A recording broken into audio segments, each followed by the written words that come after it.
सो hi guys, welcome और welcome back to my channel. तो आप सबको पता ही होगा, जो भी वर्किंग होंगे, कि काम के साथ अपनी पढ़ाई को मैनेज करना कितना ज़्यादा मुश्किल है।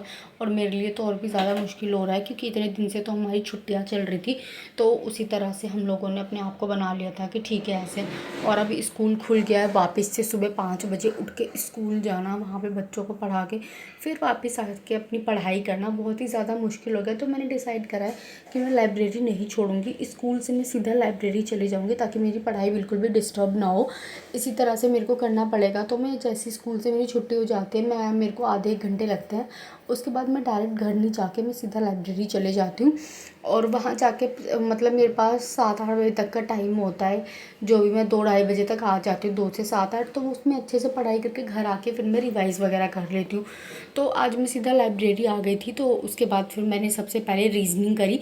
मैंने घर पे रीजनिंग कर रखी थी, तो मेरे को इसकी प्रैक्टिस क्वेश्चंस वगैरह करने थे, तो इस वजह से मैं भी क्वेश्चंस की क्लास देख रही थी।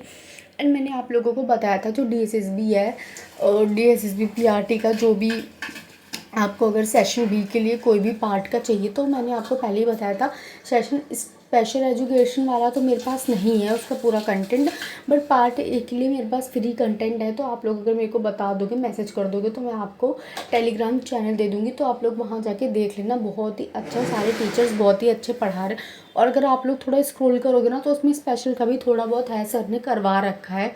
तो मैं तो वहीं से पढ़ती हूँ, मेरे को तो बहुत बढ़िया लगता है। मतलब मैं सारे सब्जेक्ट अपने वहीं से करती हूँ। यूट्यूब पे भी आपको ढूंढना पड़ता है, तो इससे अच्छा आप लोग वहाँ जाओ। आप कुछ नहीं करना, आपको बस थोड़ा बहुत स्क्रॉल ही करना पड़ेगा। बार बार क्लासेस, मतलब थोड़ा है उसमें ड्रॉबैक कि बार बार ना क्लासेस उसमें खो जाती है कि कहाँ है, क्योंकि बहुत सारे चैप्टर्स, बहुत सारी क्लासेस ना एक साथ अपलोड हो रखी है, तो इस वजह से।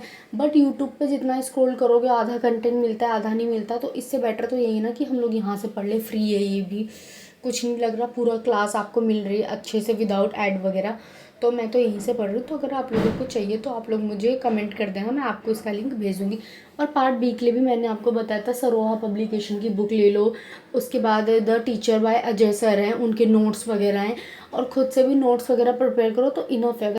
सो if you are preparing CTET exam, तो आपको अगर प्रैक्टिस के लिए पीवाईक्यू के लिए चाहिए, तो ये ओसवाल बुक आप बाय कर सकते हो। जब मैं सीटेट की प्रिपरेशन कर रही थी तब मैंने लिया था। मेरे पास ये 2025 वाली है, इसी 2026 की न्यू एडिशन भी आ गई है। ये बहुत ही अच्छी, मतलब सोशल साइंस और मैथमेटिक्स की आपको मिल जाती है अलग से। और पेपर 1 के सारे सब्जेक्ट एक में आपको पूरा सिलेबस इसके अंदर, जैसे आप बुक खोलोगे ना, कंटेंट में पूरा सिलेबस आपको लिखा मिलता है। कहीं भी आपको भटकने की ज़रूरत नहीं कि सिलेबस क्या है। आधे बच्चे तो सिलेबस ही पूछते रहते हैं कि सिलेबस क्या है बार बार। तो इसमें ऑलरेडी आपका सारा सिलेबस मेंशन कर रखा है, वेटेज वगैरह बता रखा है। और आंसर्स को विद एक्सप्लेनेशन, मतलब इन्होंने एक्सप्लेन कर रखा है बहुत ही अच्छे से कि कौन सा आंसर होगा कौन सा। तो ये वाली बुक बहुत ही बेनिफिशियल है। अगर आप लोग इसको बाय कर लेते हैं तो आपकी अच्छी खासी प्रैक्टिस भी हो जाएगी, और आपको सारा सिलेबस वगैरह भी इसके अंदर मिल ही जाता है, वेटेज वगैरह भी। So that's all. अगर आपको लिंक चाहिए तो मैं इस बुक का लिंक डिस्क्रिप्शन में डाल दूँगी, तो आप लोग वहाँ से जाके बाय कर लेना। और अगर आप लोग मेरे कूपन कोड से करोगे तो आपको 40% का डिस्काउंट भी मिल जाएगा। तो फिर उसके बाद मैं अभी वापस से, मेरे को मैथ्स करनी थी, मैंने रीजनिंग कर ली। मैंने MWF और TTS करके, मैंने आपको पहले ही बताया, मैं MWF जो होता है, मैं उस दिन हार्ड सब्जेक्ट करती हूँ, जैसे मैथ्स हो गई, रीजनिंग हो गई, ऐसे। और फिर उसके बाद थोड़े बेसिक सब्जेक्ट कर लेती हूँ, और फिर एंड में मैं घर आके रिवीजन वगैरह कर लेती हूँ। मैंने ये स्ट्रेटजी बना रखी है।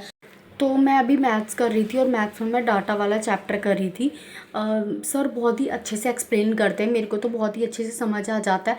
बट वही है, मेरी मैथ्स बहुत ज़्यादा वीक है, तो मुझे बहुत ही ज़्यादा प्रैक्टिस की ज़रूरत है। आपको इस एग्ज़ाम में सबसे पहले तो आपको अपना सिलेबस अच्छे से पता होना चाहिए कि आपका सिलेबस है क्या। बार बार आप लोगों को मॉक वगैरह देना चाहिए। प्रैक्टिस जितनी ज़्यादा आप प्रैक्टिस करोगे, आपके लिए उतना ही ज़्यादा बेनिफिशियल होगा। सबसे ज़्यादा ज़रूरी इसमें प्रैक्टिस ही है। तो आपको प्रैक्टिस करते रहना चाहिए, चाहे मैथ्स कर रहे हो चाहे रीजनिंग कर रहे हो। मैथ्स और रीजनिंग की तो ज़्यादातर, और उसके बाद अगर आपकी मैथ्स अच्छी है तो ये तो बहुत ही अच्छी बात है, फिर तो आप बहुत आसानी से कर लो।